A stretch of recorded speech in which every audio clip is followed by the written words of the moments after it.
¿Qué tal? ¿Cómo están? Buenas tardes y bienvenidos un día más a Espacio Abierto aquí en Televisión de Ferrol. Continuamos hoy haciendo un repaso por las candidaturas de los diferentes partidos políticos que concurren a las elecciones autonómicas que se van a celebrar este domingo día 21. Hoy tenemos el placer de contar con la presencia del cabeza de lista en La Coruña por el Partido Socialista, Francisco Camaño. Señor Camaño, buenas tardes y gracias por haber venido a Televisión de Ferrol. Buenas tardes. Bueno, vamos a empezar hablando de una campaña electoral que ya ha pasado su Ecuador. ¿Qué balance puede hacer hasta el momento, ¿no? Pues una campaña, al menos la que estamos haciendo los socialistas, muy apegada a las personas y a los lugares. Una campaña en la que estamos recorriendo la geografía de Galicia, en mi caso la geografía especialmente de la provincia de La Coruña, y entrando en contacto con sectores que conforman la realidad de este país. Porque estamos muy sorprendidos al contrastar la visión que tiene la Xunta de Galicia y su Galicia de papel y de PowerPoint, donde todo parece que está muy bien y donde nunca se ha hecho tanto, con una realidad que es muy bien distinta, donde comprobamos lo mal que lo están a pasar muchas personas, los problemas que hay para llegar a fin de mes, el recorte en los servicios públicos y sobre todo la sensación de que no hay una ventana de futuro ni una puerta a la esperanza. Los socialistas queremos llevar esas dos cosas, ofrecer alternativas, decirle a las personas que es posible hacerlo de otra manera y que por tanto sí existe una oportunidad para Galicia y desde Galicia poder vivir entre todos un poco mejor. No sé si percibe a lo largo de ese recorrido con los ciudadanos cierto descontento o desencanto hacia la clase política, pues por casos como, por ejemplo, se me ocurre ahora el último, el caso Pokémon, ¿no? La operación Pokémon que ha afectado a algunos representantes de su partido, ¿no? ¿Cómo está viendo esa ilusión o ese sentimiento de la gente hacia los políticos, ¿no? Sí, yo creo que existe una percepción social cada vez más intensa acerca de que la política y que los políticos somos un añadido bastante extraño a la realidad de la sociedad. Y algunos políticos y algunas formas de hacer política se rebelan frente a ese entendimiento. Nosotros creemos que la política es imprescindible para que la voz de las personas, sobre todo los que menos tienen, pueda llegar a los centros de decisión. Que hay una derecha económica y una derecha política a la que le interesa expresamente confundir, y que en este momento donde sus políticas no están dando resultados, parezca que lo que no resulta es la política en sí. Voy a poner un ejemplo que es muy claro. Yo soy diputado en este momento en el Congreso de los Diputados. Desde el mes de julio están vallado alrededor del Congreso de los Diputados, hay unas vallas antidisturbio, no para defender a los diputados, que representamos a los ciudadanos, de lo que hagan los ciudadanos. Ni siquiera se justifican su permanencia de esas vallas por razones de seguridad, puesto que sabemos cuando hay manifestación y se pueden montar y se pueden desmontar una vez que pasan las manifestaciones. No, están allí con un efecto señuelo, casi con un efecto reclamo. ¿Para qué? Para que los ciudadanos protesten ante las políticas antisociales del Partido Popular, no en Moncloa, no donde gobierna el Partido Popular, sino donde está la Cámara de los Representantes de todos los ciudadanos, con lo cual parece que la protesta es contra todos los políticos, cuando realmente la protesta es contra determinadas políticas. Y hablamos ahora de esas encuestas que se han publicado en los últimos días, señor Camaño. Algunas difieren, unas y otras, no sé si ha tenido la oportunidad de consultar algunas y qué valoración le merecen, ¿no? Pues yo creo que hay que decir que todas las encuestas que se están llevando a cabo en estos momentos son encuestas que juegan con un gran margen de indefinición. Todas hablan de casi un 40% de personas que no han posicionado todavía su voto, con lo cual trasladar esa realidad que da la encuesta de opinión a escaños es absolutamente difícil. Por eso yo lo que estoy haciendo es preguntar a las personas que se hagan una encuesta que siempre es cierta, que es que se pregunten a sí mismas cómo vivían mejor. ¿Hoy o hace 3 años y medio antes de que llegase Feijóo? Esa es la gran pregunta. Y la siguiente, ¿cómo quiere vivir a partir del día 21 los próximos 4 años? Estoy convencido que cuando se hacen esas preguntas y ellos mismos se responden, llegan a una conclusión. No hemos estado mejor, estamos peor y queremos vivir de otra manera. Por eso las encuestas, aquí sí, todos los sondeos de opinión, y son preguntas directas, por tanto no cocinadas. Cuando se le pregunta a los gallegos, ¿quiere usted un cambio de gobierno?, mayoritariamente dicen que sí. Y eso genera esperanza y ilusión, genera posibilidades para todos de futuro. Lo que no podemos seguir es con esta política de la derecha en Galicia, en Europa, pero también en España, con la presidencia de Rajoy, que cada día nos hunde más en la depresión. Bueno, y hablando de hace 3 años y medio y haciendo, digamos, un balance de lo que ha sido esta legislatura, que, como decimos, se han adelantado esas elecciones, ¿cuál es su valoración general, ¿no?, del trabajo del Partido Popular al frente de la Xunta con mayoría absoluta? Yo creo que es una valoración que podemos compartir casi todos los ciudadanos de Galicia, ¿no?, los hombres y mujeres de Galicia. Primero, el gobierno de la Xunta de Galicia no ha hecho nada. Cuando se pregunta, dígame una sola cosa hecha por el gobierno de Feijóo, y yo lo hago constantemente con los sectores implicados, en reuniones, en mítines, por las calles de las ciudades, nadie la contesta. Y no la contesta porque no hay nada que contestar. El gobierno de Feijóo no solo no ha hecho nada, sino que además ha deshecho todo aquello que ha tocado. Teníamos un plan eólico que estaba listo, 6.500 millones de inversión, 13.000, casi 14.000 puestos de trabajo, lo ha tocado Feijóo, lo ha intentado gestionar y lo ha destruido, ha desaparecido. Teníamos 2 cajas de ahorro, con sus problemas, pero 2 cajas dentro de nuestro sistema financiero. Feijóo se empeñó en liderar un proceso de fusión y ahora tenemos un ataúd financiero. Teníamos algunas esperanzas puestas en proyectos de inversión como la acuicultura, con dinero de la Unión Europea. Llegó el gobierno de Feijóo y siempre poniendo los intereses del PP por encima de los intereses de Galicia, ha desaparecido. Y esto se debe, entre otras cosas, a que tenemos un gobierno que no cree en el ejercicio de sus propias competencias. Este es el gran problema que tiene Galicia. El Partido Popular no cree en el Estado de las comunidades autónomas y por tanto no es consciente de la potencia que tienen las competencias que tiene asignado el gobierno de Galicia.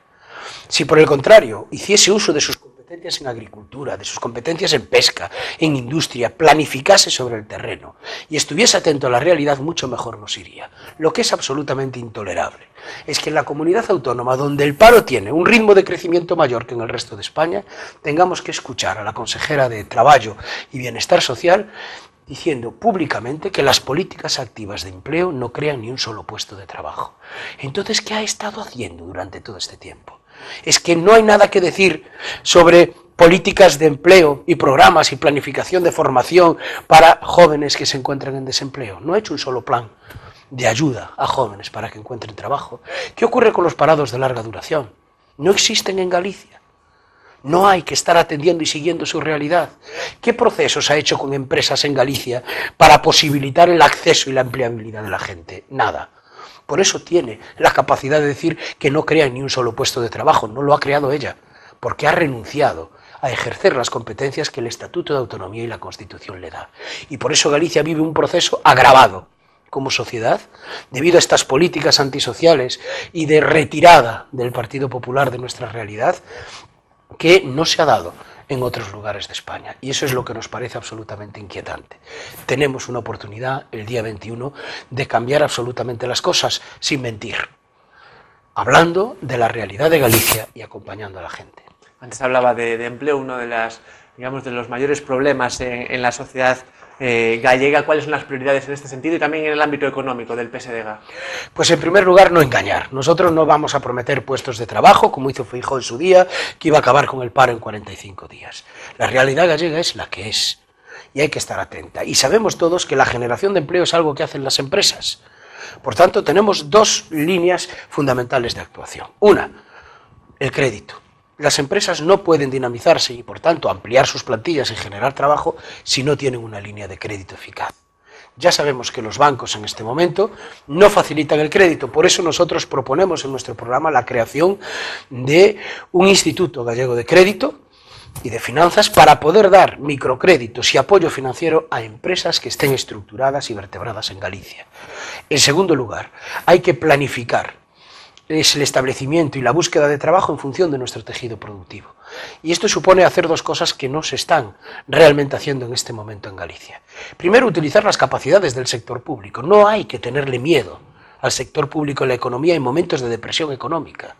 Él es el garante, el único motor que nos puede impulsar de muchas políticas de generación de empleo y apoyando también a los emprendedores. ¿Qué podemos hacer ahí?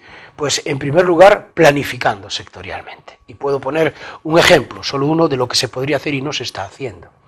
La Xunta de Galicia gasta alrededor de 100 y pico de millones de euros en su presupuesto para apagar incendios, 20 y tantos millones cada una de las diputaciones provinciales, más lo que aportan cada uno de los municipios. En lugar de gastar esos recursos públicos apagando incendios y montes, que al final se nos van parques naturales como as Fragas do Eume, por falta de una política de prevención adecuada, ¿por qué no limpiamos los montes? Con lo que recogemos tenemos centrales de biomasa, damos trabajo a gente, tenemos por tanto una agencia pública medioambiental que planifica estas extensiones. Somos capaces de facilitarle a los propietarios aprovechamientos del sotobosque, es decir, bajo los árboles, de otro tipo de elementos de ganadería o de producción ganadera, o también otro tipo de producción, por ejemplo, frutos del bosque, etcétera, etcétera, como se está haciendo en este caso en Asturias. Claro que podemos ayudar a todo esto, y podemos animar a emprendedores y a empresas que nos acompañen en esos proyectos, y con ellos va la generación de empleo. Eso es lo que hace falta hacer, y lo podemos hacer en nuestras costas, si planificamos bien nuestras rías, hablando con las conserveras, con nuestra capacidad de colocar o no más bateas en determinados lugares, hablando con la industria de transformación. Lo podemos hacer en el sector lácteo, lo podemos y debemos hacer en el sector industrial. Estoy pensando en Alcoa o en los astilleros de Ferrolterra y en toda la industria auxiliar. Todo esto es trabajar para un país, con la gente de un país, escuchándolos e incorporándolos a proyectos conjuntos. Si lo hacemos, yo quiero recordar a nuestros televidentes que Galicia somos 2.700.000 personas, que somos la parte sur de la ciudad de Madrid, que con los recursos que tenemos, con las capacidades que tenemos, podemos hacerlo, y podemos salir de esta sin esperar a que la señora Merkel o que al señor Rajoy se les ocurra mirar hacia el noroeste de la península ibérica y ver que nosotros también existimos. Bueno, y sin salir del ámbito económico, señor Camaño, ¿cree que se deben tomar medidas, por ejemplo, de ahorro en sueldos de alcaldes y concejales? Yo creo que hay que ahorrar en todos los sectores donde sean necesarios. Los alcaldes y concejales, la gran mayoría de ellos, prácticamente el 90% de los concejales de España, ya no solo de Galicia, no cobran ningún tipo de retribución. Es bueno decirlo, para no hacer demagogia con algunas cosas. Es bueno decirlo. Hay otros que sí, porque tienen dedicaciones exclusivas, pero la gran mayoría no. Por tanto, hay otros muchos lugares donde reducir. Yo creo que se pueden reducir, por ejemplo, y así lo proponemos en nuestro programa, en unos convenios que mantiene la Xunta de Galicia con colegios privados que admiten la segregación por razón de sexo. Algo que, además de ilegal, en mi opinión, es contrario al espíritu mismo de la Constitución. Es además contrario al espíritu mismo de una sociedad de personas iguales, porque se empieza discriminando en las aulas y se acaba discriminando después en el trabajo y en la vida. Ahí sí que podemos recortar muchas cosas, y como estas, en otras muchas. Podremos establecer un impuesto sobre las grandes fortunas, que existe en nuestro país, y que acabamos de ver en las últimas informaciones, que este año van a pagar menos.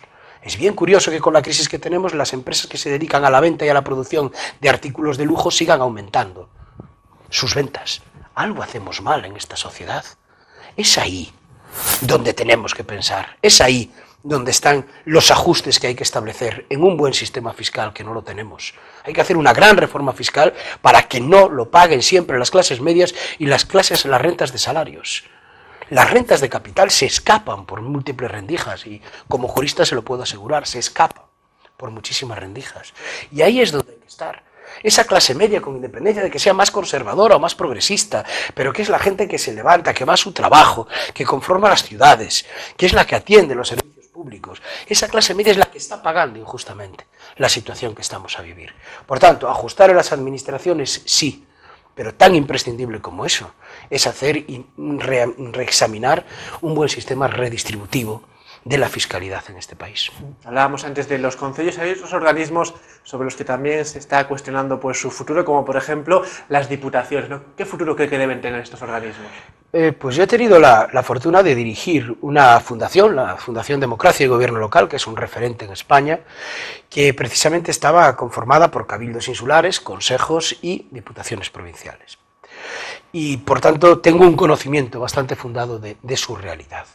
Y en efecto, en España tenemos una superposición de niveles administrativos difícilmente explicable, y la supresión de las diputaciones provinciales a mí no es algo que me alarme, entre otras razones porque ya hay muchísimos lugares donde no las hay.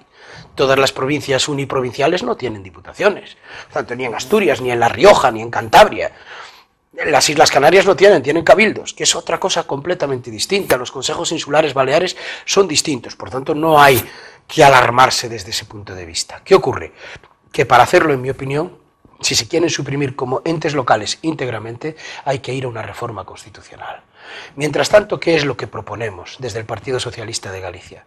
Que potenciemos y utilicemos una ley, que es la Ley de Coordinación de las Diputaciones Provinciales, que sí fue aprobada en su día por el Parlamento de Galicia y que nos permitiría coordinar los presupuestos de las diputaciones con los presupuestos de la Xunta de Galicia, y precisamente para esas políticas que Galicia necesita,